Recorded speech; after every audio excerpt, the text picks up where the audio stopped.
I think he's a really stand-up guy. I'm not saying he's a bad guy just because he's on a little schneef, but company's doing well, and the man had a lot of facial expressions that didn't match what was going on in the conversation. Right. Yeah. Hey, let me say this, just a little behind the curtain. Okay. By this point of my TV watching, because I took in all 3 hours of this last night, by this point, I was pretty drunk. And on my second bottle of Pinot, I cracked and I was like, wow, I'm not even halfway through this nonsense. I actually had to stop watching it because I was too drunk and my notes were, they're talking and I read down. I'm like, oh my God, I haven't written anything in 5 minutes. I should stop and be the professional podcaster that I am. His daughter's crying in the next room. He's like, quiet down, whack job.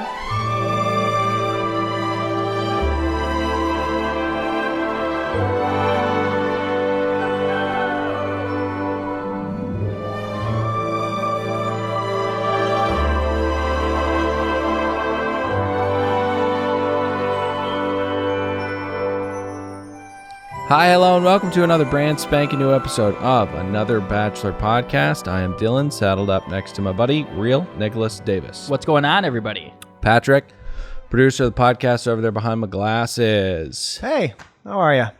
Doesn't sound like you're doing too good. Well, I'm not, Dylan. I was forced to watch 4 hours of television. Well, you didn't watch 4 hours of television because you skipped most of the mental. I didn't tell. We're going to pick up the load there. I did not watch it. Forgive me. Yeah. I'm still a professional. I just, I could not do it. I could not bring myself to do it. Sometimes even professionals have derelictions of duty. You know what happens to the best of us professional podcasts are going to shut this stuff on. That was perfect timing. Yep, apropos. exactly. So, yes, bullshit, 4 hours of TV we've got to get through. I thought it was pretty good for, Bachelor standards, but, you're getting into your general thoughts already? No, you really just kind of, that's a general thought. Fine. Let's get into general thoughts, but before we do, any PSAs? Yes. Okay, so I'm not plugging to go over and spend money on Patreon, but what I am throwing out there is kind of a cameo type thing. We have this thing on that Patreon where if you pay us $50, we'll plug your business. Yeah. It's called the Attack Hawk tier. We'll do anything. We'll plug your business. We'll tell your husband that you're breaking up with him. Whatever you want. You tell us what you want us to do. Yeah. For $50, it's a one-time thing. Yeah. Pay us just one. You don't have to do it every month. Use it. The holidays are coming up. Yeah. You want to send well wishes, anything like that? Let us know. And just to be clear, Pat was not plugging the Patreon. Yeah. No. He was just making you guys aware of what's there. Yeah, he was anything you do from there is up to you. Yeah, he was just telling you about an exclusive tier that is behind a paywall. Right. Patreon.com/Podcast Network. Yeah, don't feel the need to go over there and give us $5. General thoughts. Nick, why don't you go first? You said it in terms of general Bachelor kind of final episodes. I felt like all things considered, this was pretty good. I mean, Gabriel was worth the price of admission on his own. Yeah. And I know it's early, but I know we can't get Matt James out of there. But Gabriel, Bachelor 2022. Yeah. Am I the only one? I can't be the only one. Let me mull that over. 70 rose petals. Can you imagine? Who was the girl on Peter's season we did that bit where we were like, you're not speaking English. I don't understand what you're saying. You know, the girl with Victoria. Victoria. All the lips, all the lips and all the Botox Very and all the girl. scaries. Yeah. She's, imagine her with Gabriel. This is a long way of getting there, but that's why you sitting on my lap. All right. Pat? You have to go home. Okay. This is what I think. I've rendered my decision. I hate this season. I'm gonna side with my wife. I finally come around to it. Tasha is fake as fuck. All the fake crying is nauseating. Okay. She's a full-on actress. These guys are mediocre. You can send them home anytime you want. America will probably like you more for it, Tasha. The lesson for reality TV people going on these shows: don't try and be what you think America wants you to be. Be you, and we'll love you. But Tasha's not doing that. Well, you're almost closing your eyes entirely as you deliver this. Well, I wish Tasha would have taken some notes from Kasten Bristow's season. Yeah. That was it. What's her name? Caitlin Bristow? Yeah. She was completely real and authentic. Yeah. And it was fun. Yeah, 100%. Fuck Nick before she also, don't do 2 nights of this nonsense. It makes me angry. Knots? 0. First off, fuck you for saying Brendan can be sent home immediately. Fuck you for that. This podcaster's got the hots for that young man. Anyways, was not thrilled that we had a Lawrence of Arabia amount of television to watch this week. But given that they're stuck at a resort and have been for weeks and weeks and weeks, and it's so hot, I think they've done a pretty bang up job. I give it 70 pots. So that's crazy. That's how many petals I gave it. Really? Yeah. That's crazy. I didn't even hear that. I wasn't even listening. It's almost like it's arbitrary. Which is even more coincidental because rose petals and pots are actually not a 1-to-1 scale. No, it just talked about it happens before. at that calculation. 70 is where they kind of intersect. Yeah, it's like Celsius and Fahrenheit. Exactly. There's some type of intersection Exactly. point You there. follow. A season should be rated, Dylan, on its own merits of entertainment, not on a scale that is lower down and say, well, we worked with what they got. So just Fuck that. just because we've got so much, let's get into it. We begin with a miserable sight. That is, Shitface is back from his 1 day of family celebration and 6 days of binge drinking and whoring. He walks in and yes. Oh, go ahead. I'm sorry. He walks in and asks Tayshia to break down what's going on. What kind of time crunch were they on that they couldn't brief Chris off air? We had to hear all the stuff we've already watched. Yeah. It was bullshit. All right. But did you notice the shot across the brow Tayshia gave him when he walked in? She was like, I needed you. Where have you been? She's been whoring. Yeah, she was told by Mickey to say that because he left the show in the middle of a crisis. Well, I mean, this is really rich Birdman. Like Mickey hasn't thrown ice water in your face, told you to fix this shit, Mm-hmm. We got a guy talking about killing himself, another one refuses to leave. Somehow that cult kid's still here. Wash the puke off your shirt. Get back to work. Hey, you know what really drove me nuts about Harrison? Okay, because he doesn't live in the reality of which we're all living in. Because he says this, and I quote, Yeah. wow, you really cleaned house this week. To which I would say, not really, Chris. Here's who's still here. Patrick Bateman, Spencer, Ben, the Lisperer, Riley, Meathead Ed, and Ivan. Is Meathead Ed still there? At this point, he still is. And I would say that's the exact opposite of cleaning house. There's still half the guys here, Chris. Yes. You fucking moron. Yeah, exactly. Fire that maid. Very concerned about where JoJo is. She got COVID and she died. I don't know that, or she got the shit beat out of her by the evil little mouse. Or she's still on the scavenger hunt. Okay, so first up, we've got a one-on-one with the dick sculptor and steroid dealer Blake. Seekers, welcome. A woman named Geeta greets them. She is a Reiki and a crystal watcher. I was thinking that this is the worst possible date for this guy. We've got some strange old spirit and no clay to make any dicks out of whatsoever.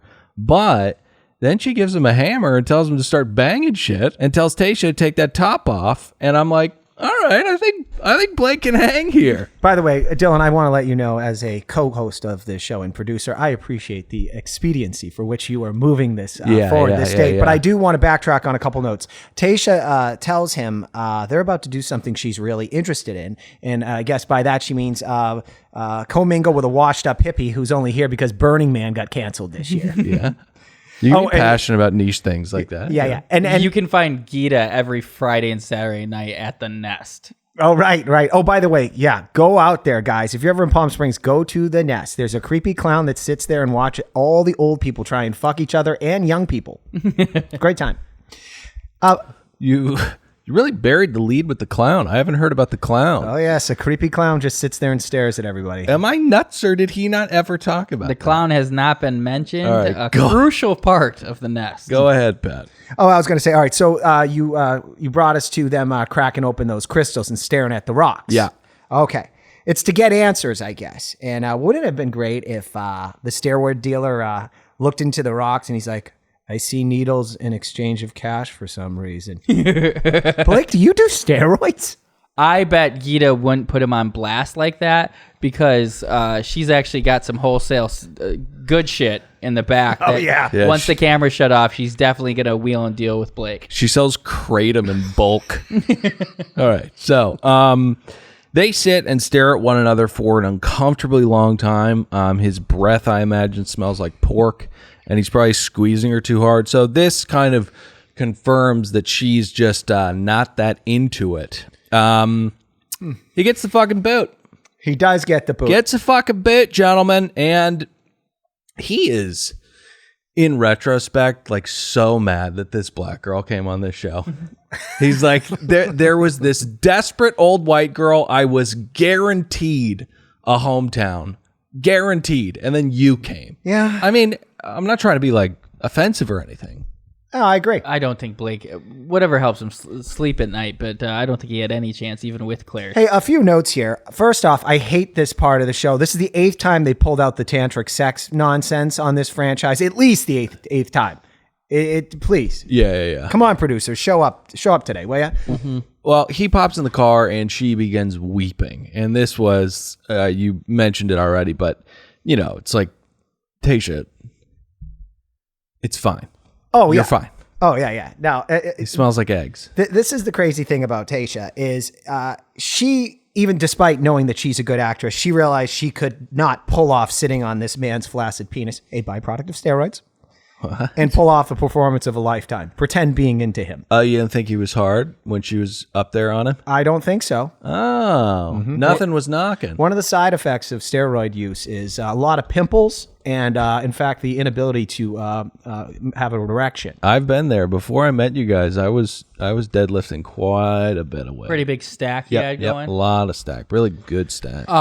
And it's no surprise that he has such an infatuation with the erect penis, hence why he's sculpting it, drawing it, as the men have told us. Art is a reflection of what you want. And, you know, In what? Finish He it. bailed. it just came up. But he's right. The first part was right. Okay, so this is where I start pulling my goddamn hair out with these waterworks she does here. Right. You know, because it's like, oh, the sweetest bachelor, let the waterworks flow. Just like Demi Moore and Patrick Swayze as he was taken out to heaven. Exactly. Only problem, this isn't the movie Ghost. This is a thirsty reality actress dumping someone whose face was the inspiration for the beloved arcade character, Donkey Kong. Well, I don't. Are you saying he's a time traveling type guy? No. What are you saying then? Is he eternal? What do you say? I'm saying his face and his chin looks like the character Donkey Kong. Okay, so And he loves hand-spun ceramics. you were 100% right. This date was for the suitcase takeaway. We do not get that trademark show trope, though. We, in fact, get more tear-soaked executions. I don't think we got that luggage because the stupid layout of La Quinta, they saw through the window. They're like, oh, he's walking him out. Right. So then there was no gasps once the luggage was taken away. Listen, La Quinta is shrinking more and more every day. But you can find a wall to do this behind, you know? Quit spoiling everything. So she heads in to go see the guys and says, I am so lost in this process right now. I have no idea what I'm going to do. So, Riley? Get the fuck out of here. I honestly think she, at that point, was walking in there going, all right, well, I got to get rid of a couple of them. Riley makes eye contact with her first. You, Riley. You think so? Oh, yeah. Think she wants to end up with a white guy? I think she realizes that she, not to get ahead of myself, has to take at least one black guy to hometowns. Think so? Yes, I absolutely do. She only got halfway there. Might cut that. So he doesn't take this well, but he handles it with a good amount of grace. You know, he speaks with a Nick Sparks type poetry. Do you have a difference of opinion? I think his pushback was a little unnecessary. When you get dumped, just take the dumping, even if you cheated. Say, look, I understand. Tell the person it's okay. And then you move on, because when you do this, they will have regrets after she's done picking whoever she picks. If this wasn't Tayshia, she'll be Facebook creeping, looking at your IG. Oh, what are you doing? The next thing you know, she'll be DMing, and then you'll be betting her months later down the line. Okay. But don't be a pussy and beg for her back. That sounds like a pretty cut and dry equation you've got worked out there, Pat. He also kept saying to her, but why would you keep me around this long? And the answer is because I have to keep somebody around this long. Dick face. Yeah. Dick face. Can I say something my wife did after he said, all right, I'm leaving? My wife, she's getting angrier and angrier being forced to watch this show with me. Yeah. She announced to the room, cue the tears. Cue the tears. Yeah. And she does. She begins weeping. I'm just happy that wasn't something that had to be prefaced with "my wife is black." Yeah. Exactly. Oh, right. She is. What's essentially happening is she's just picking the guys who have vomited up the most about themselves the earliest, which is how it goes every year. Riley? You got to go. Got to go. I also think the producers, maybe they're getting the dailies back. I don't know if they still get that. They're getting the footage back. Mickey Mouse is sitting up there and behind a black glass. You can't see his face. He's watching. He's calling down the orders of what's happening. Yeah, he's got a sword in his hands. Hey, Tay, this is your time to shine, but we've kind of noticed you're attempting to drag this process out a bit. Do the voice. We've looked at the dailies. It's time for you. Move this a little faster. We can only get 5 Matt James trailers in an episode. Right. So, yeah, exactly. Yeah. Again, well, like, stop hard selling me this guy. Like, oh, we'll see. I like that. That's true. I was hoping she would have really tried to twist the knife in a dead name, Riley. Or should I say Dwayne? Okay, let's get to the You know what roast. dead name means, Pat? You know what dead name means? No. It's when you call a transsexual person by their old name. Like if you call Caitlin Bruce. You don't want to dead name someone. Oh, really? I didn't know that. Oh, really? Yeah, don't dead name someone. Someone dead named Halsey.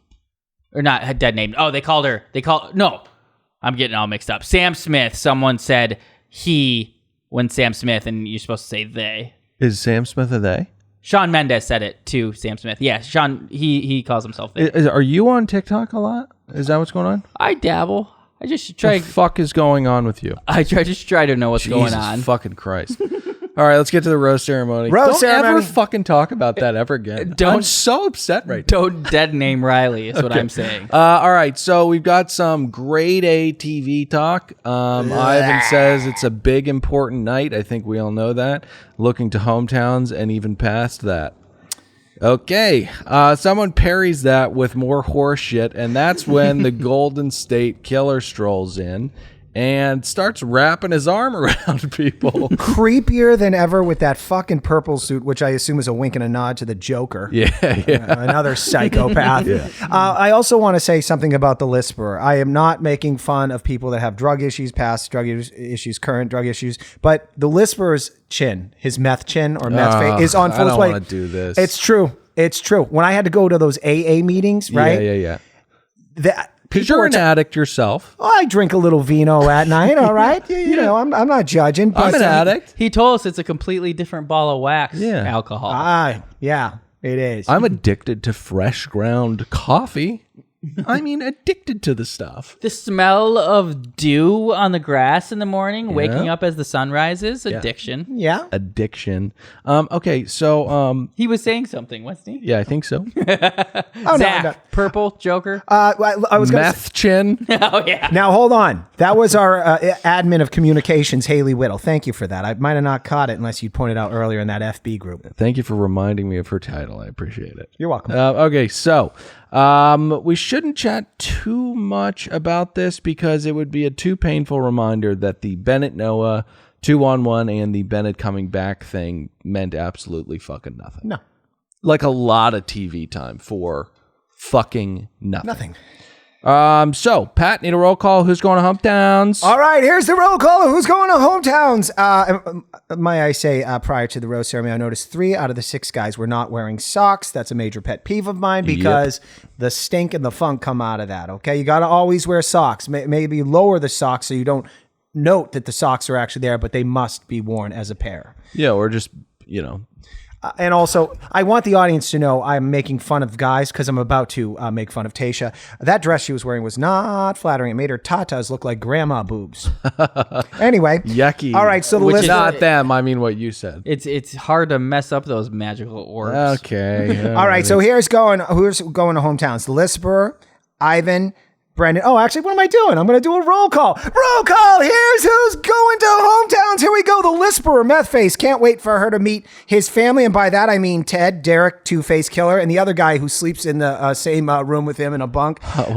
He refers to him as his roomies at the facility. Anyway, Ivan, got nothing. Seems like a nice guy. Yeah. Brendan, the commercial roof builder with poodle hair. You will come along for a ride on Hometowns, but she will not dump you because your parents suck or have poodle hair. She will dump you because your occupation is commercial roofing. And when we all get to go back to the clubs, she doesn't get to tell Ashley the Crier and Rachel Lindsay how her husband's commercial roof biz is going. That's it. I like that laugh. Oh, I forgot Ben. Ben too. Okay, so who goes home? Patrick Bateman, Noah, and Shocking. Fucking shocking. Okay, we've got to get to the men tell all. It's a men tell all like we've never seen before. Now, let me say this. Hold on before you get into this, because I'm going to have to shut up for a while. Yeah. My issue with this and why I protest to not watch it was because the devil was in the title of this. It's called Men Tell All. Right. The men will have nothing to tell because there was, in fact, zero drama between them and Tayshia. There was zero drama except for Patrick Bateman and the little child, Noah. Okay. This seems like an hour of a waste of time, and I was not going to be a fool and watch it. Oh, so we've got a little double-edged dagger you're shoving into us right now. Not only are you not able to cooperate, you're also calling me and Nicholas fools. Well, I did Guilty. text you last night, and I said I'm 10 minutes into this thing, and I'm not going to watch it. Well, that was Pat trying to open up a dialogue to get us all on the train to now watch it. Yeah. But instead, we didn't give it, so it was like, okay, I'm just not going to watch it. Yeah, which I ingenious. respect, to be honest. It was bad. Okay, so Shitface begins the men tell all by telling us all that our favorite guys are back. Peter? It should be noted that Chasen, Spencer, Easy, and the guy that held Claire's neck for too long are not here. The guys are sat socially distanced from one another, and Chris proceeds to hit on all of them. What's going on, Chris? That's a great point. I really wish the guy who held Claire's neck too long. Like that's men tell all worthy type conversation. Right, exactly. By the way, boy, revisionist history. He did not hold her neck down. Oh, we got in a fight about that. Yes, Sorry, never mind. Big fight. All right, so we get a little package of what the night has in store. Turns out it's going to be a lot of Ed talking to Chris that one night, Bennett, and Noah, which spells fucking thrilling to me. So let's get into it. A little bit of a meanwhile. DeMar defends Chasen's expression of his love for a person he'd known for 2 days. Things heat up between Noah and Bennett. We find out that Noah has read the book that Bennett gave him, which is a big thing to do. You know, just because somebody spits in your face doesn't mean there's not a lesson to be learned. Mm-hmm. I did appreciate that. Good on Noah. Good on Noah. He's trying to learn. He had a good showing, you know. He really did have a good showing. I fucking hate him, but Riley jumps to Noah's defense, and Camo Kenny jumps to Bennett's. And in a heartbreaking moment, Chris silences them and says, "We've got more Bennett and Noah when we get back." But before we get to more Bennett and Noah, bloopers, which I was riveted for. Actually, was it during Bennett and Noah? At some point, we had a deleted scene. No, at some point, Noah really kind of stepped up and just really took boy band manager's soul. He goes like, "Why the fuck are you talking, you O-Town boy band manager? You've got a fucking neck tat and you're wearing camo. Shut up." He actually said One Direction. Yeah. Did the boy band guy go, "I'll take that. I'm actually managing the Ron Burgundies." Yeah. One Direction. But no, it was a sick burn to the core of who boy band manager is, and you just can't remove that neck tat. So I didn't like that he brought 1D's name into it. 1D is not even ironically top 5 favorite bands of all time. I mean, some of the just fucking bangers. Bangers! 1D describes the guy who said it. So, we get a little deleted scene here wherein that horny old witch that we were talking about, who hangs out at the nest, was coaxing Blake's dick full of blood with that crystal. And she seemed to be getting pretty pumped up herself. She was sopping. It was gross. Okay, so then they get to Ed's night with Chris, and this just kills the rest of the guys. They think this is so funny. I did love this look back of like they're all reminiscing of this thing that happened 3 weeks ago. It was like, let's take and we just watched the scene happen again. They just watched the entire scene. So and Unless they cut out the part where Chris fucked Dad, because I still am not sure if that happened or not. Hey guys, let me break in here. Just based upon the recap that you guys give me so far, I am so happy with my decision not to watch this. Let's get to Yosef. You truly saved 40 minutes of your life. Yes, you did. Bravo on you. So, just to jog our memory on Yosef, we get a little reminder of the classless mistake that Claire made, knowing. Your eggs are about as viable as Danny DeVito fucking winning Sexiest Man Alive. What are you doing? Oh, I thought he said that. You didn't watch the show and you're jumping in with that shit? I remember that, dickhead. Jesus Christ. I don't know. But yes, Yosef was just disgusted by her because he was losing seconds with his daughter. Every single second he was losing with his daughter. So you'll remember the guys got a little naked. Which prompted Yosef to say that he was disgusted and appalled to even be associated with her. And after 12 minutes of him rambling and doing everything he could to not punch her in the face, Claire tries to interrupt him. And this is when they both get up and start screaming at each other and walk away from one another. So they cut to Yosef while they're running this back because, as we mentioned, bravo on you. Saved a lot of time. They do just play a lot of footage that we've already seen, but not in like a quick hits kind of way. They really just play it. Almost like they have little to work with. Right. By the way, can you imagine being at Disney, like in the sales department, and they show the produced episode that you guys watched, I didn't, to the sales team, and they come back like an hour later, like, Sanka's canceling. They're not in on this hour. Toyota just called, they're canceling too. Oh, yeah. See, I think it's quite the contrary. They're like, hey, we're excited to fucking slash the budget for next year because these chumps will pay us $20,000 a second for this airtime. That's what's going on. It's sales for this fucking hour programming. ABC didn't really lose the Sanka account, did they? I don't know. They did not talk to lose Linda. the Sanka account. All right. So Yosef is smiling through this package. They're cutting to him, and in an M. Night Shyamalan type twist, he's not very remorseful for anything that he did. He says that everyone deserves his kind of honesty, and that what he was really doing was sticking up for the rest of the guys. Right.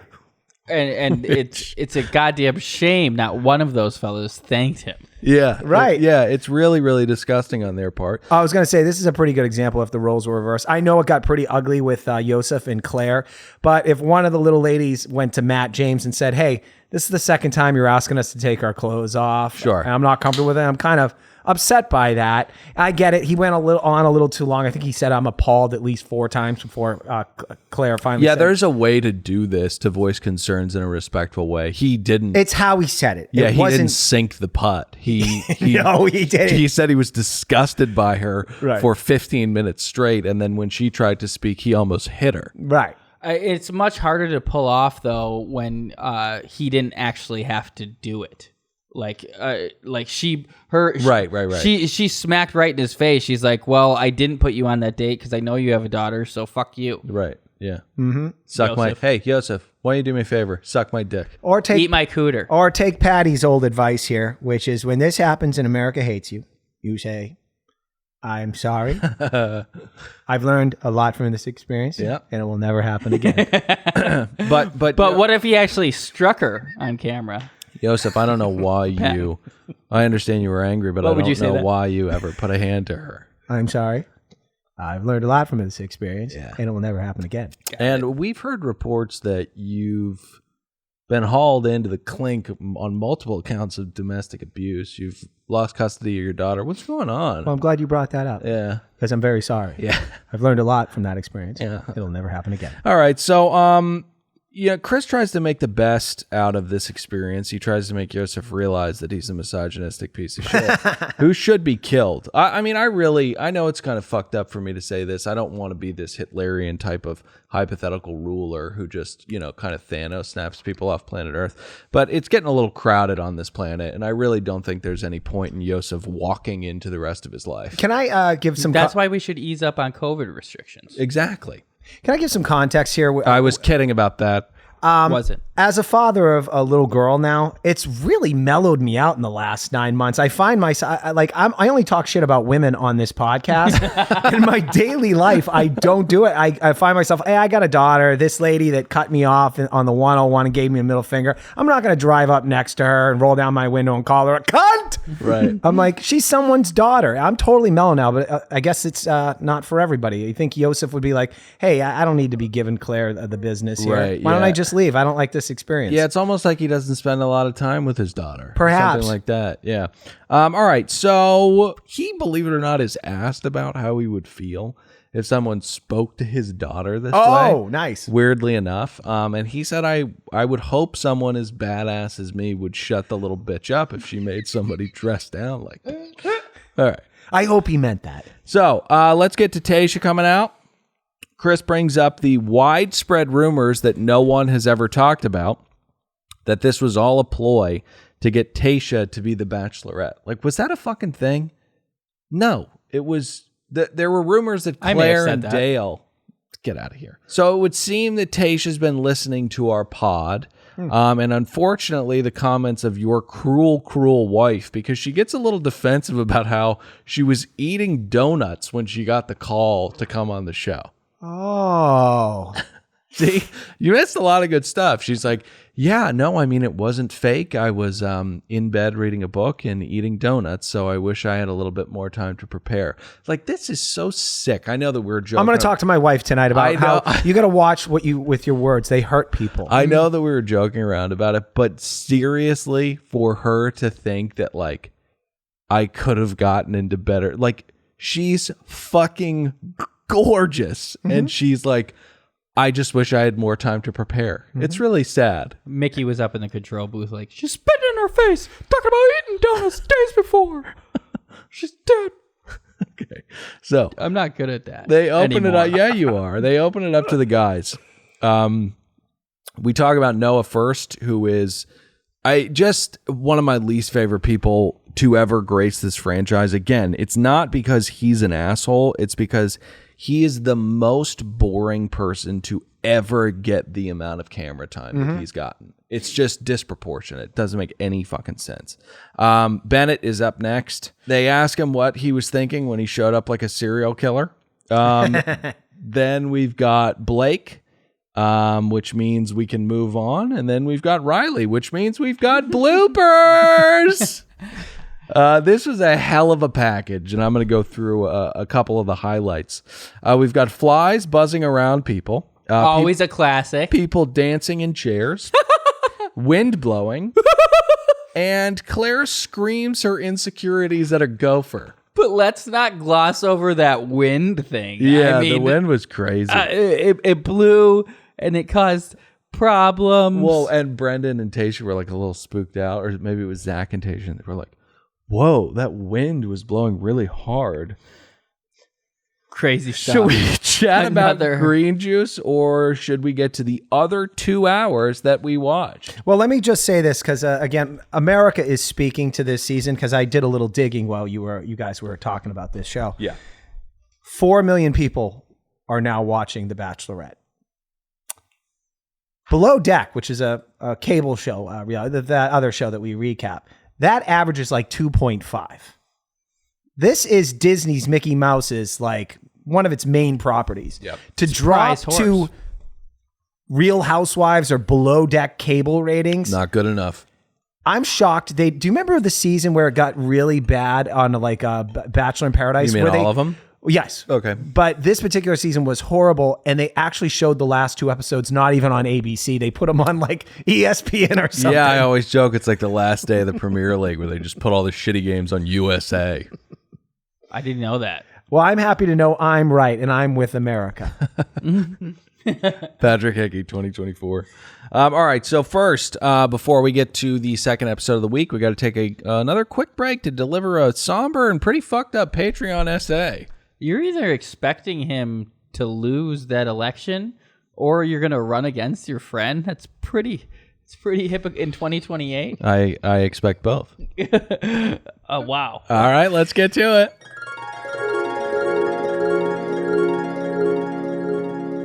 All right, guys, so we're going to get back to the show in a sec. But first, we have to deliver a somber and pretty fucked up PSA, actually. So at patreon.com/anotherpodcastnetwork, we've got a tier called the Attack Hawks that we spoke about, wherein you can pay to make any announcement, be it a plug, condolences, congratulations, anything really. So tonight, we've got the inaugural one. Someone gave us $50 to do this, like plug their business or something. Yes, this is, fingers crossed. Let's hope this goes well. And I just do want to say Attack Hawks, shout out Mookie Blaylock, Dikembe Mutombo, and Steve Smith. Exactly. So, hey, have we gotten the $50 yet? I don't know. Yeah, you got to pay up front. Yeah, I think you got to pay up front, yeah. Oh, okay. It says something about a bat and ankles and kneecaps in the fine print, too. So, this is from Andrea, who wanted to wish her lovely husband, Jamie, a happy birthday. Oh, cool. She's got a little note here. It's kind of long. You know, I was so happy that we get to start off with like some light lifting with just wishing someone a happy birthday. Yeah, it's pretty well, not that cheery. And also, we got to put a cap on the word count for these messages. So, but anyways, we're working on it. By the way, you can do something exactly like this just by going to patreon.com/anotherpodcastnetwork. So she writes, Dearest Jamie, happy birthday. It's been an incredible 2 to 20 years of marriage, but I feel we can't go on like this. I am going mad again. I feel we can't go through another one of those terrible times, and I shan't recover this time. I begin to hear voices, and I can't concentrate, so I'm doing what seems the best thing to do. You have been in every way all that anyone could be. I don't think two people could have been happier till this terrible disease came. Happy birthday. You see, I can't even write this properly. I can't read. What... What I want to say is I owe all the happiness of my life to you. You have been entirely patient with me and incredibly good. I want to say that. Everyone knows it. If anyone could have saved me, it would have been you. Everything is gone from me but the certainty of your goodness. I can't go on spoiling your life any longer. I don't think two people could have been happier than we have been. And then it says, sing happy birthday to him. The woman paid. All right, guys. I guess we should sing in a 1, 2, 3, I'm fucking working at Chili's now. Happy birthday to Jamie. You guys can fast forward. Happy birthday to Jamie. Do you guys know the song? Happy birthday, dear Jamie. Happy birthday to you. All right, so we are completely kidding about this whole thing. This is one big goof your wife set up. She said that I want you guys to just wish my husband a happy birthday. Really didn't specify anything outside of that. She said he was a drunk. Well, so naturally Pat said, why don't we pretend like she's handing him divorce papers? And I said, no, idiot. Let's pretend like she's going to kill herself because she's coming down with schizophrenia. So anyways, you two have the most wonderful, wonderful evening. And for all those not yet Attack Hawks, this is what your money can buy you. Seriously, no, yeah. Happy birthday, guy. I love when a couple are into something together. And it sounds like, it's Adriana. Yep. And Jamie. Let me tell you, just by the fact that they love us and they drink a lot, I guess, while they watch the show. Yeah. They're my kind of people. We love these people. Salt of the earth. And in the future, we'll have an opportunity for, Zooms and live shows. We want to talk to our fans. And we're really excited to meet Andrea and Jamie. I just hope she's, doing okay. Great writer. All jokes aside, hey, thanks for the $50 and happy birthday, Jamie. That goes a long, long way into getting Pat's wife a Peloton. Yes, thank you from the bottom of our hearts. And to all you future Attack Hawks, know that the only thing we care more about our fans is money. Let's get back to the show. Caw-caw, caw-caw.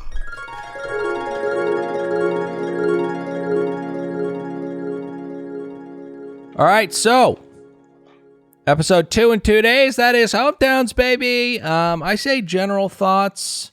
Why don't you go kick rocks? Let's get straight into the show. Well, I want to say something. Oh, fine, Patrick.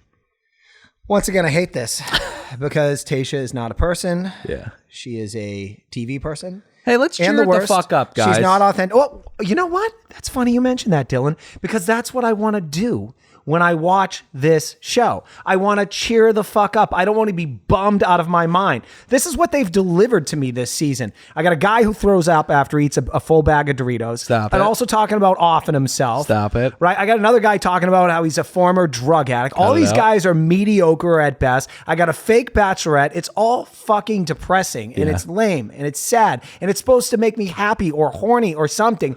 By the way, there's absolutely no drama here either. I don't care about a single goddamn person on this show yet. And we're almost like, we got 2 episodes left? You need to stop. You're bumming everybody out. You're more of a bummer than a woman who lost her husband at sea. She's just down at the beach every night looking out at the ocean.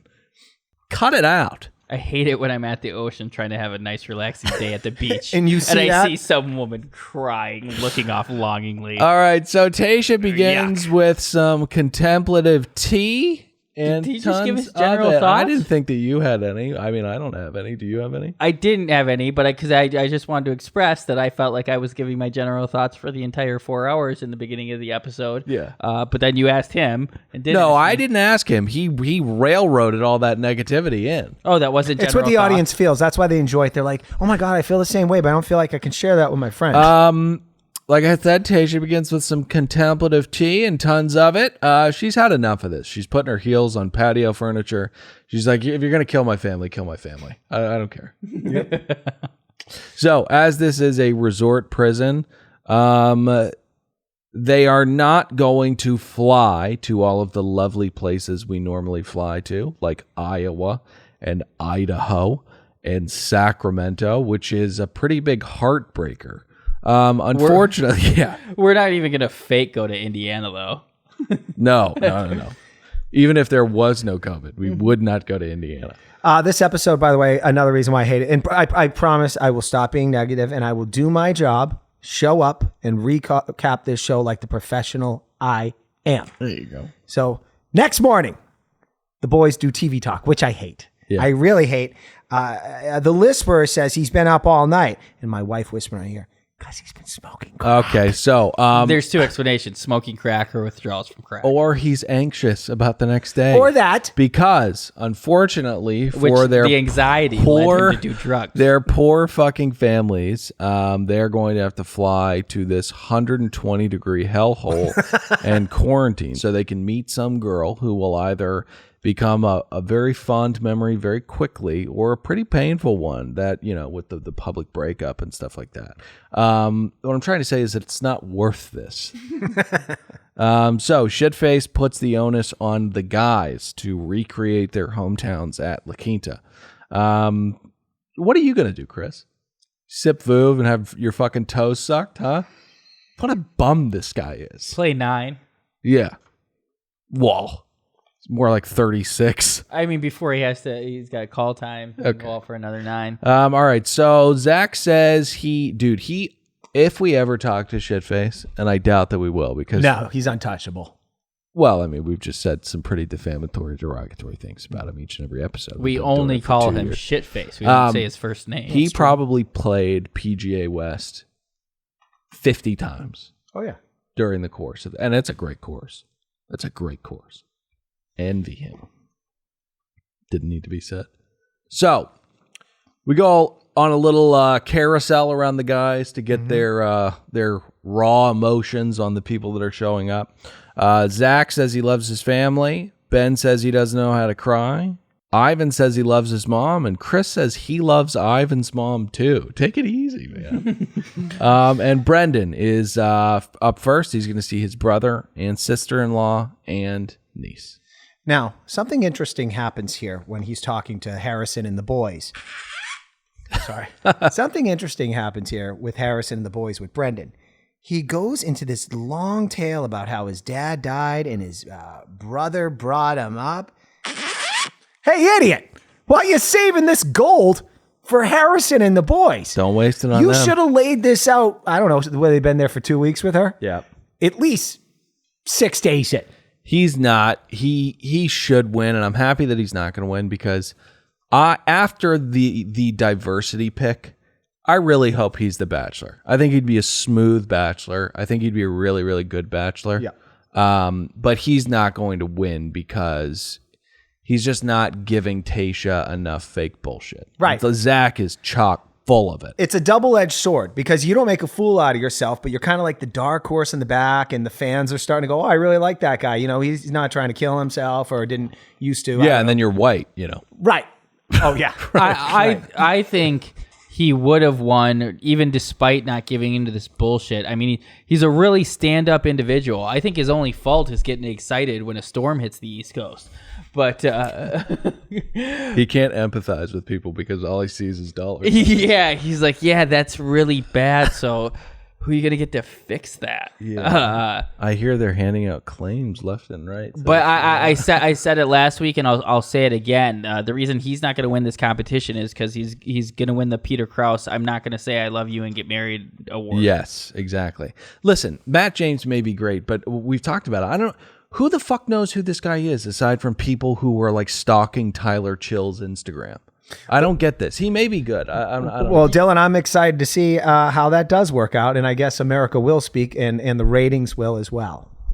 And I know this is audio for most people, but I'm going to do hand motions here. I mean, just ABC, hear me out. Matt James, Gabriel. Matt James, Gabriel. I went way lower. The scales tilted into Gabriel's flavor. Yes. Yep. So, my left hand was lower than my right hand because Gabriel is obviously the choice. Dylan, before you start, I want to lay out there will be a skill tonight. Tayshia, as she greets each of the gentlemen, I will lay out whether or not there was a run, a jump, and a full leg wraparound. Well, I think our first shot at this will be Brendan's date. All right, so Tayshia comes out looking great, date.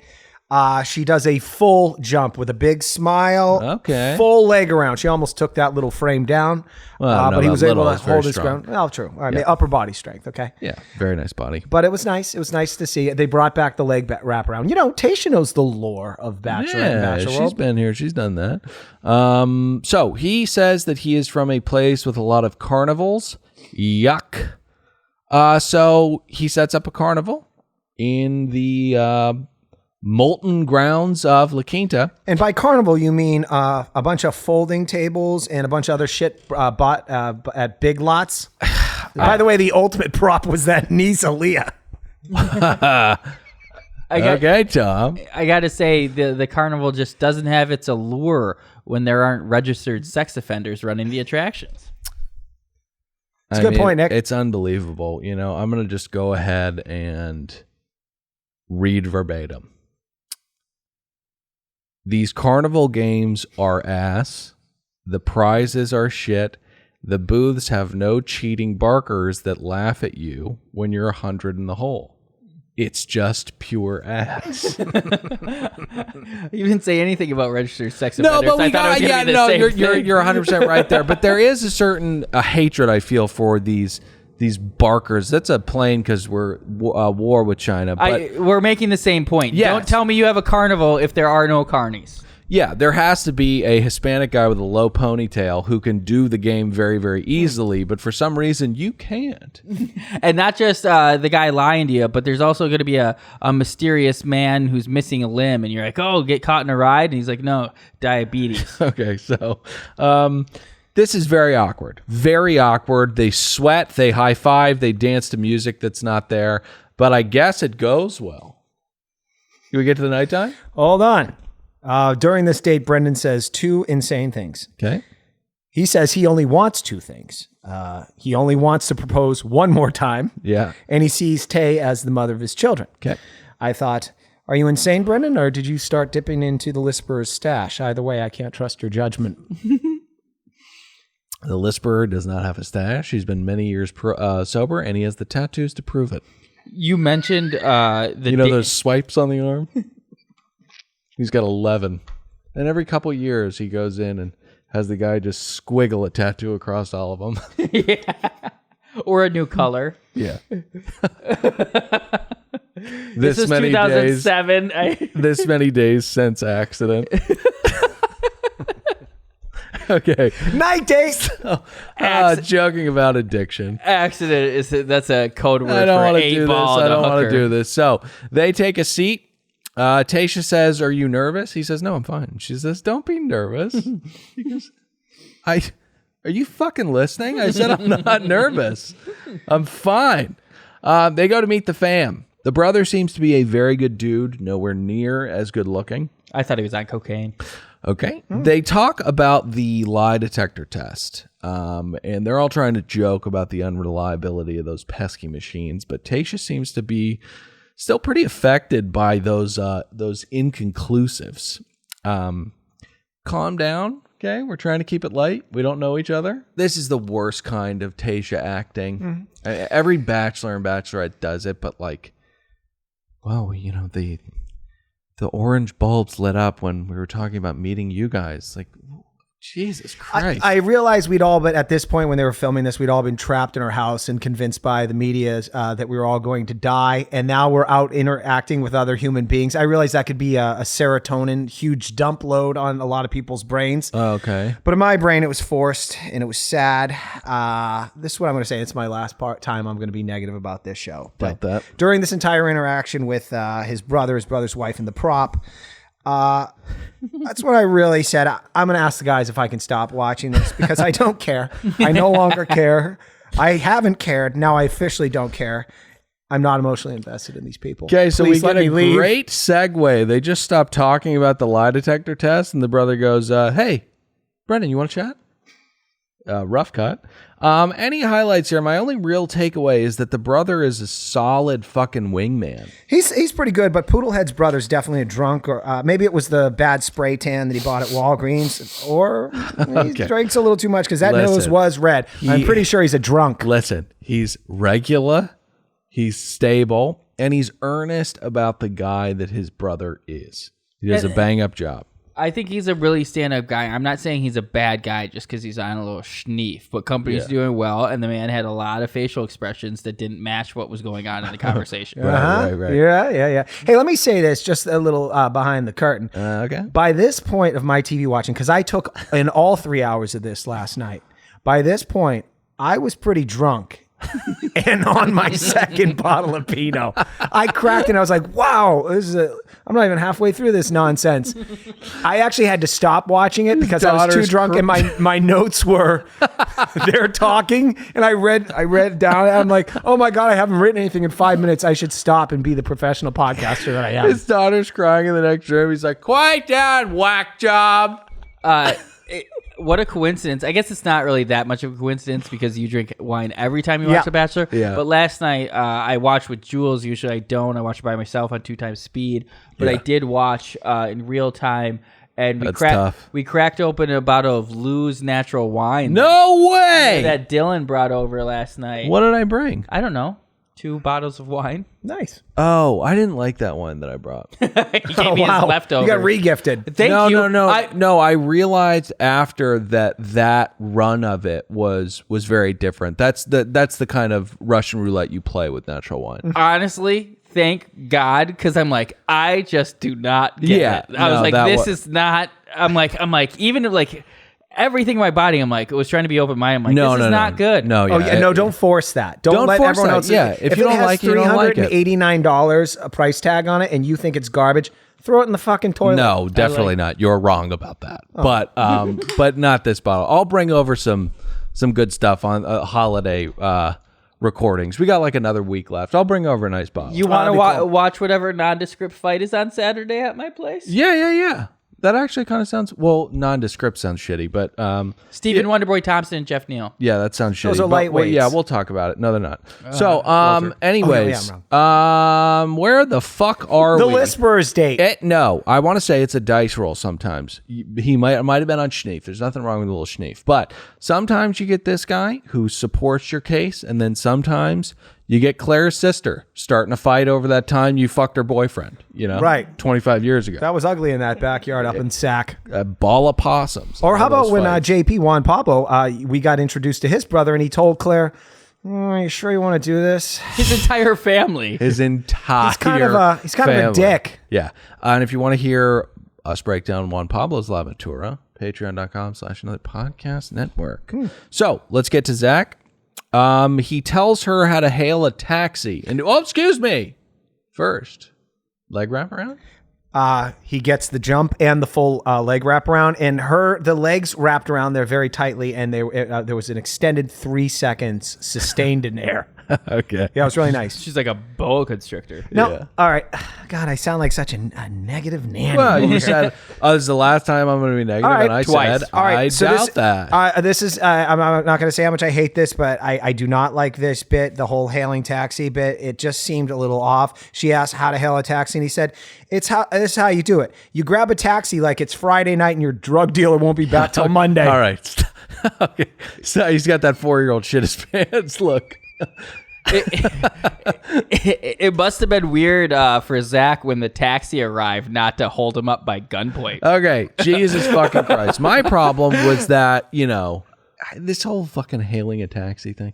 What are you guys in a Rob Reiner movie? What are you in a Woody Allen movie? Okay. What are you in a Robert De Niro movie? Taxi Driver. Taxis, those things that run on medallions that immigrant families save generations for? They're not really there anymore. So why don't you stop screaming at cars and call an Uber like an adult? I'm so glad you brought up the medallions. Yeah. This wasn't my last point, but do you guys know the corruption that goes on with these medallions? Yeah, they're like a fucking $1 million. Allowing 3 companies to essentially have a monopoly on transportation for decades. Yeah. It's insane. It's like a mob. A great example of this is in Chicago, the black market medallion market. It's just crazy. Black market, but the corruption involved with obtaining one of these. But it reminds me of when I was in 8th grade and we took a field trip to Chicago, and just as a goof, when we were waiting in line for a play, I hailed a taxi, and I was going to take it around the block just to impress my friends, but I got kind of scared and was worried I didn't have enough money, so I just called it, and they said, "Good work, keep it up." And I gave it a double tap. Still baller move. Still got very annoying. Very annoying. Classic podunk Wisconsin kid. As the Jew on the podcast, I will say, a little Zick Hiley with the hailing there. They were both very extended. All you have to do is put your hand straight up. That's it. You don't have to throw it out at a diagonal. Yeah. You hailing a taxi or Hitler? Okay, so this date is absolute piss. They eat a break room bagel spread of those famous crusty Palm Spring bagels. It's the water that makes it so good. Oh, Dylan, don't forget yeah, right. Don't forget the Lisper offers her some authentic New York pizza, to which she says, "I've never eaten New York pizza." And I would say, you still have it. You still have it.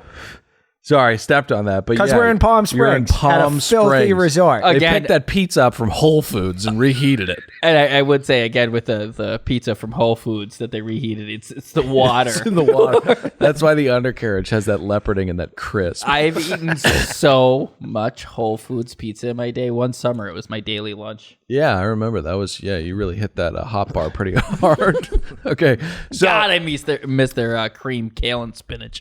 So this date was pissed, date was ass, but they do this very sexy thing where she throws him in a fountain. Well, that's to cool him off. Then they start hooking up, and she does this thing where when your partner knows that you're staring at their breasts, and they look down at them too, thus giving you a nod, like put your lips around them. Their breasts. Oh. Well, or that. Yeah, so night date. I kind of wanted to say one thing about when your partner is allowing you to look at their breasts. Yeah. There's this TikTok trend that was going around, and oh my God, girlfriends would film their boyfriends as Wheeler Walkers, drop them out, let me see them titties, and as the song plays, they would just show your tits and film your reaction, and my girlfriend got one of me, and it's hilarious. I just light up. I'm like, oh, they get your candid reaction of just showing your tits. God, I wish I was young. It's fun. TikTok seems like a wonderful time to be alive. I don't want to talk about TikTok. How does everybody have the time to learn all these dance moves? What's going on? Why is everybody dancing? Dylan has such a myopic view of TikTok. Okay. Yeah, I haven't browsed the educational pillars. I have an idea. Why don't we do one last podcast and spend a little bit more time learning some of those dance moves for TikTok? How about we just blow our brains out? I know. On to the next realm. I love it, Pat. Pivot. All right. No more podcasts. Night date. Night date. Families all boozing it up. They're like, suck it, addict. We're uncomfortable. Dylan, Tasha says, hold on here. Truth be told. Tasha says she hopes his parents like her. Yeah. Because she wants to impress them. Because there's nothing like the need to impress parents who created a son that went to jail for drugs, a DUI, and check fraud.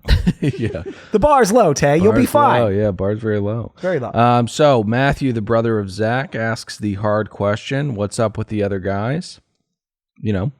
And the father keeps up that line of questioning. He says that he couldn't see himself as one of those guys, 4 people dating one woman. And I thought, well, Douglas, you don't have to worry about that because you're as red as a tomato and some of your bones are metal, you old fuck. Don't worry about it. I mean, honestly, Douglas, the father, seemed like salt of the earth. Yeah. Farm town. Oh, yeah. Very good guy. And he could not, he was like, I couldn't do this. He could not believe Zach was such a cuck. Yeah. On top of being... He would have this guy would have pulled a Yosef. Oh, yeah. Yeah. This was Get back in the house. This You're not was the talking to most them. interesting family interaction because Tayshia, just playing along, as the wonderful soon-to-be Golden Globe nominee, she said, "How did you create such a man?" And their answer, I think one of them said, "What did he tell you?" Yeah. Has he? I was worried about this with Ben too. Yeah. Like, do they know what they've we'll told, get to him. told Tayshia? That was like, I don't know if you saw the flop sweat on Zach during this entire altercation or sit down with the family. The whole time in his head, it was just this mantra of, don't tell them about the time I tried to sell my kidney for drugs. Don't tell them about the time I tried to sell my kidney for drugs. Yeah. Don't tell them about the time I tried to sell my kidney for drugs. I wanted to say it 3 times in a row. I did it. Hey, all right, I got a little hot take here. Yeah. Okay, this is about Zach's parents, who seem really nice. now. For hot takes, we have been pretty shit this season. This one's solid. It's about to sizzle in this room. Oh. All right. So Zach tells his mom that he's touched by Tayshia. Okay, mom plays along, and this is what I started to think, because these parents seem like they got it together a little too much on camera. I bet in their youth, as they were raising him, they were the people that liked to invite other friends over to party. They were the partiers, if you know what I mean. They were, he's young, running around, and they're maybe dipping a little bit into the weed you think or something. he pulled a Ketis? Young people see this stuff, and then the whisper is created. They were such drunks. They were such drunks. They left a fucking K off his name. They're so loaded they couldn't lift their hands to finish the K on the birth certificate. Funny joke. He's a C. Funny joke. Shit hot take. Ice cold. Put it in an ice box. Got to defrost it. Can't cook it right now. Got to defrost it. Lucky for them, he's been loaded up on K ever since. Okay, so Ketamine, it's a drug. this family is incredible. He's going to win the competition. They're all weirdly okay with this entire thing because the role reversal ease is very in play here. Bachelors get a little tougher treatment because men are scumbags. They are. Have you heard Pat's stories? You're right. Well, I can definitely never run for office. Thank God I don't want to be president. Good. That will make my run to the White House much easier with you out of the way. So, any highlights, or can we move on to Ivan's date? They go outside and she leaves. It does appear that she's mostly into this guy. Very into him. Very, very into him. So he's still sweating, by the way. It's 9:30 at night. Well, you know who's really fucking sweating? That's Ivan. He is sweating like Game 5 Jordan. He says Well, Game 5 was actually the flu game, and he was extremely dehydrated, so he actually didn't have that much sweat. It was kind of weird. Usually you saw his shiny bald head just dripping. But Thanks, Nick. So, number 1, can you guys figure this the fuck out? You're inside. Just wait a second. Cool them down so they're not drenched in shit. I get if you're trying to mimic the filthy boardwalk of Venice Beach outside, there's nothing that can really be done. But if you're inside cooking lumpia, well, fucking get a fan on them. It's disgusting. But anyways, this fucking liar says that he knows one of the greatest Filipino chefs in the world. And up comes a video of a child with 0 fucking knife skills. And honestly, I've been a fan of Ivan, but I think Tayshia should run for the hills because I don't think there's any reason to be this dishonest about this. Long-winded bit there. it's a hilarious bit. So hilarious. I didn't even actually get the connection that that's what they were saying. I thought... Oh, yeah. It was like a cute little lie. Fucking lie he told. And now remind me, this is the jailbird's daughter. Oh, yeah. Yes, it yes, is. correct. Got And it. after watching this video, Tay says she loves the idea of being brought into family tradition. And I was thinking, let's test this. If I was kind of had the humor I have, I go, All right, family tradition is generally on Thanksgiving and Christmas, we go to Sing Sing, and we sit down. We, of course, we have to go through security. Right. But, it's a lovely dinner. I mean, we can only meet him and talk to him one at a time. Yeah. It usually takes from 9 a.m. till 7 p.m. for all of us to get in there. Just a wonderful day. I love Sing Sing. She's a fucking liar. All right, so they get to cooking lumpia, which is honestly like the best incarnation of egg rolls in, the cuisine of the Orient, I would say. Lumpia are delicious little things. They're not trying to be heroes like some of these big egg rolls. They're just little missiles of flavor. And a lot of meat. Yeah, a good amount of meat. But I'll say the oil is way too hot.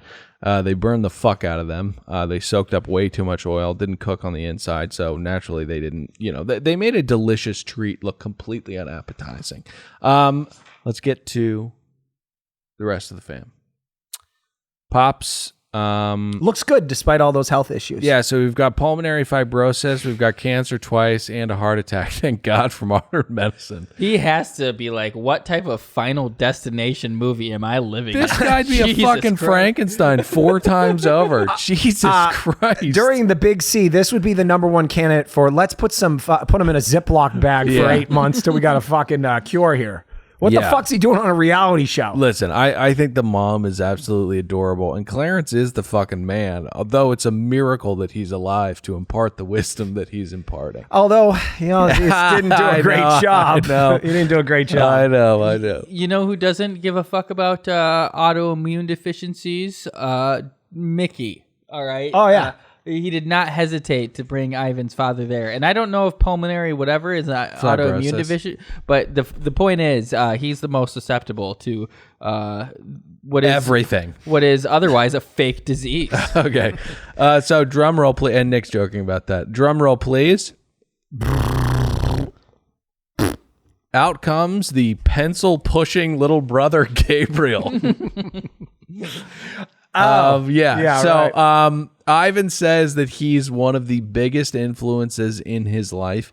And listen, I don't think that he's lying, because influence is influence. Like, if someone can influence you to not get face tattoos, they've influenced you. Yeah. Hey, a couple notes here.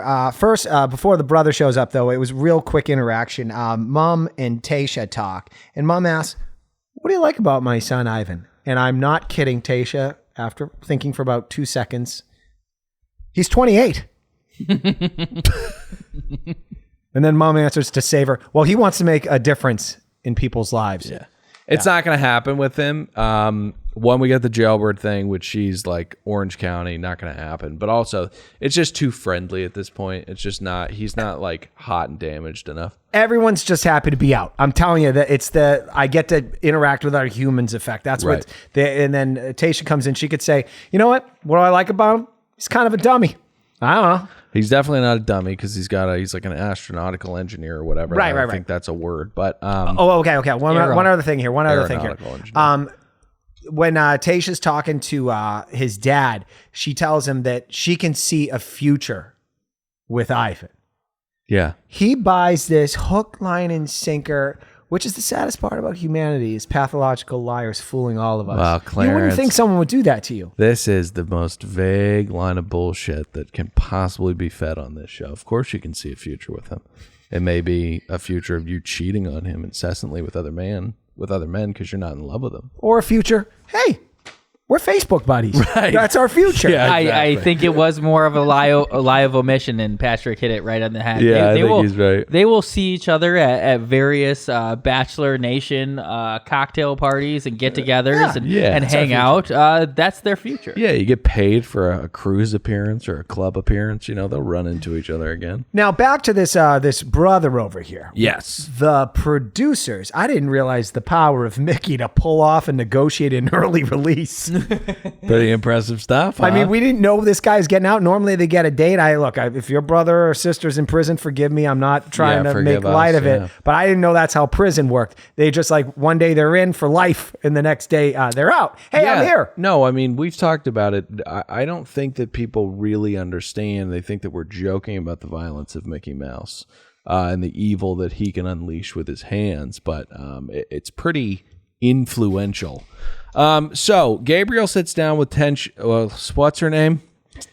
Jesus fucking Christ. Tenshin Nakakawa? No, that's who Floyd Mayweather fought. No. Gabriel sits down with Tayshia, and Michelle Obama's the fuck out of this. She is just very pageant with the entire thing. Now, you're talking about the interaction between the guy with teardrop tattoos, which means he killed somebody. And the cross. And kind of prison lingo. You know, when I like watching those prison shows like 60 Days In, he's been in prison for a while to get this prison lingo. Yeah. I'm sure Tayshia... You're talking about the cadence or the actual words? The wording and the cadence there. You know someone just got out of the brink, you know what I mean? Mm-hmm. I bet Tayshia... Clink, sorry. Say the brink and the clink, I think. The brink of the clink.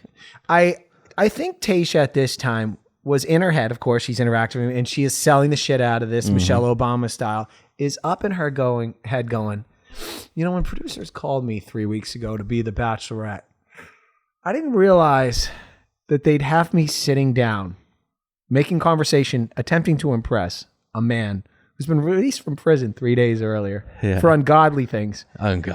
With a tattoo under his eye and a cross. Yeah. Generally symbolic of someone who's murdered somebody. So what the fuck? So how's things? So should you really not drop the soap? So you said it. I'm shocked at you guys because you were seeing her poise, her Michelle Obama-esque nature. I really thought Gabriel was just a young Barack sitting there. He gave her the tough questions. Yeah, not quite. He told her loyalty is an action word. He gave a nice follow-up question, which you guys know I hate. He goes, in what way does he encompass those traits? That's a direct quote. And when asked how he was, better than yesterday, which is totally some prison lingo. You hit the nail on the head. Yeah, that's better than yesterday. I took off my glasses. I wiped them off with my pocket handkerchief. Yeah, you're I square. put them back on. I was like, is that Barack? Okay.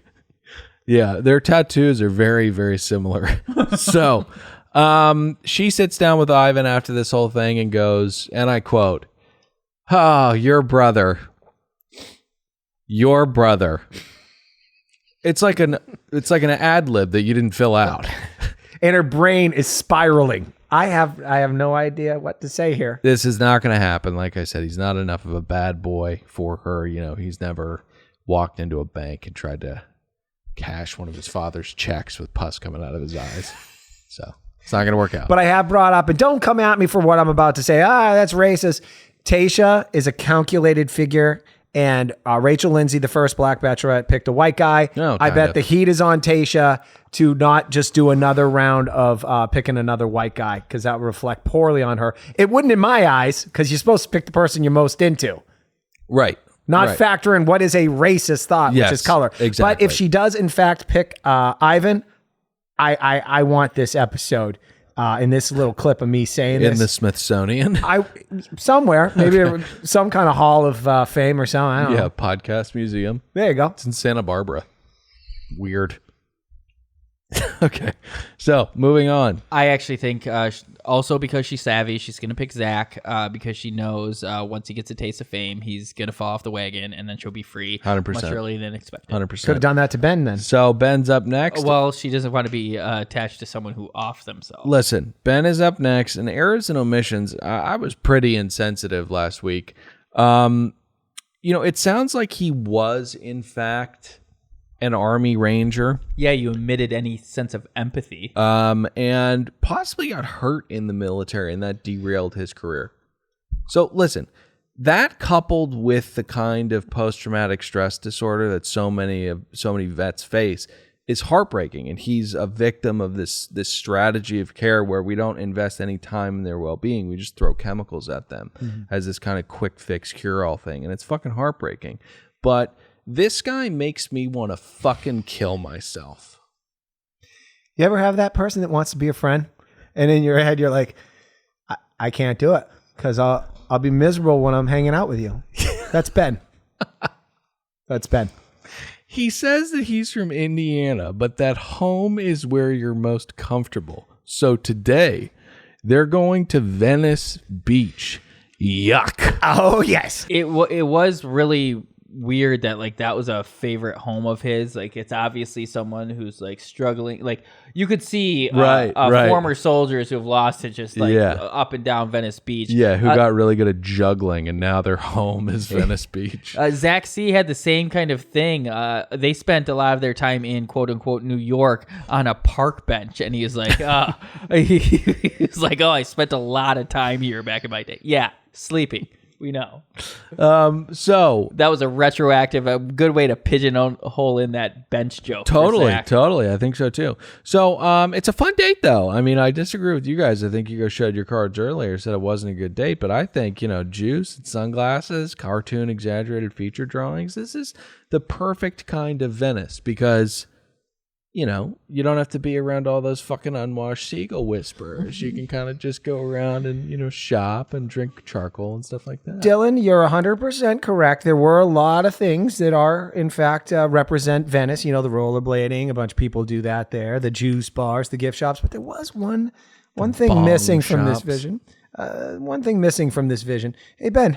Where are all the homeless people flopping on each other, or people with mental illness beating each other over the head with Snapple bottles? Yeah. Because that's what I think of when I... It's like fucking World War Z down there. It's fucking gum stains and beggars. It's disgusting. Oh, don't forget the filthy, yucky Normies only visiting this fucking asshole because commerce of business infused a bunch of cash into travel brochures. It's a dump. Yeah. Never go there. I think we're done with the inside baseball. But let me say one more thing. You want to go down there and drink a vat of watermelon juice and eat some type of frozen fish taco? It's fucking disgusting. You'll get stabbed by something with a disease on it. And if this is too inside baseball, let me make it clear to all you out there. We're talking about the boardwalk. Venice Beach is a horrid place with zombie homeless walking around that will stab you. Do not go there after dark. Oh, so you're good at guitar. Put a shirt on and wash your feet because they've been in those rollerblades for a year and a fucking half straight. You made a good point. I said don't go there at night. You said don't go there at all. I just will say a lot of the homeless don't have the gumption to stab you in broad daylight. So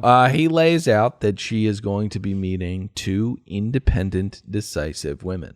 His sister, and really buried the lead here, dickhead, Chef Antonia Lofaso of Black Market Liquor Bar. Are you kidding me? She's catering our party, our Christmas party. She's catering the food tomorrow night. What? This is the first place that my wife and I dined at during COVID after Pat invited us to Vitello's. Disgusting. I didn't want you to come anyway. Nick and I and the girls had a great time. Yeah, so I loved Vitello's. Oh, did you guys really go? No, I want to hurt your feelings. Okay, so no, we went to Antonio's spot, not Vitello's. They do wonderful things with hamachi.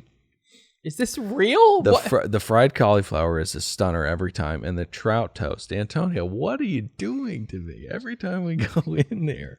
The cocktail program is incredible too. You get a perfectly cooped martini and a painkiller and like a fun, tiki. Antonio, what are you doing to me? Dylan, the first time I went in there, I knew I was dating a girl a little too young for me because I go up to the bar. They have all those wonderful cocktails. Yeah. My date says, hey, do you guys have Jolly Ranchers? Oh, my God. Are you kidding? Yeah, and then she insisted on blaring a Selena Gomez song that came on the radio. I was like, ugh. Oh, wow. That's brutal. That would embarrass me so. Me? She's going to get the old pump and dump. You're on one tonight. You're really disgusting tonight. All right. So, yes, we're not joking.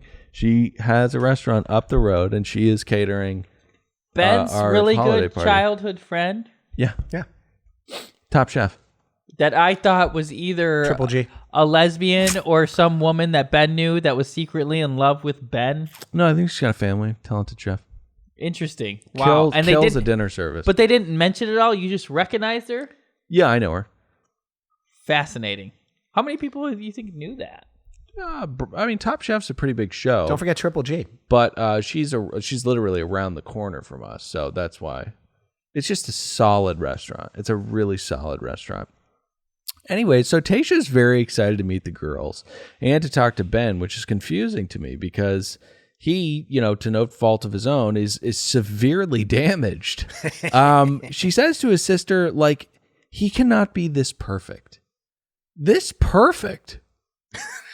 What about all the Cool Ranch he puked up in that time he tried to flee? Can I paraphrase what Tayshia was saying to the sister? I know this is a little bit of your territory, No, Pat. please. But she was like, please give me something to send this guy home because I'm going to, and he's going to kill himself if there's not a legitimate reason. Right. Exactly. Well, his sister, shockingly, says Ben doesn't keep secrets to Tayshia. Yeah. Ironic. And then I was like, wait till you watch the season, sis. Yeah. Well, she says that he's not hiding anything. He's just got walls up. Yeah. He's got a little more than that. Okay. He's got a little more than that. So Chef Antonia may be wonderful to Italian-American fusion, but she is spinning some bullshit here. She keeps saying that he loves her. Like she's force-feeding him like the goose that winds up on the plate at Black Market Liquor Bar with a beautiful piece of Christine. Dylan, she's using a technique that is widely known by The Secret, which is you graft a thought onto somebody, and eventually if you say it enough and drive it home, you can get them to actually believe it, because she's like, hey, you love her. Right. Now, you fucking love her, you tool. Listen, also... These are not the droids you're looking for. She's watched this show. She's a forceful Obi-Wan figure here because she's trying to give him the ticket to Fantasy Suites. Like, do you want to rip everything off and fuck her? She's absolutely gorgeous. Say you love her. You're in love with her. You love her.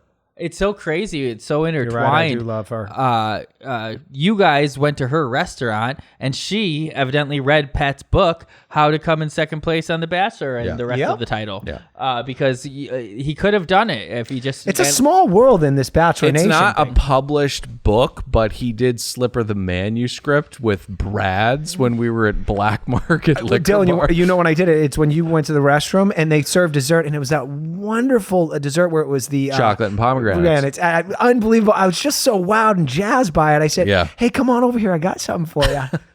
I slipped it right to her. Called her out of the kitchen. And the crazy part was she stood there right in front of us, read every word. Yeah. She was just riveted. It was like 2.5 hours. We said we've got to leave.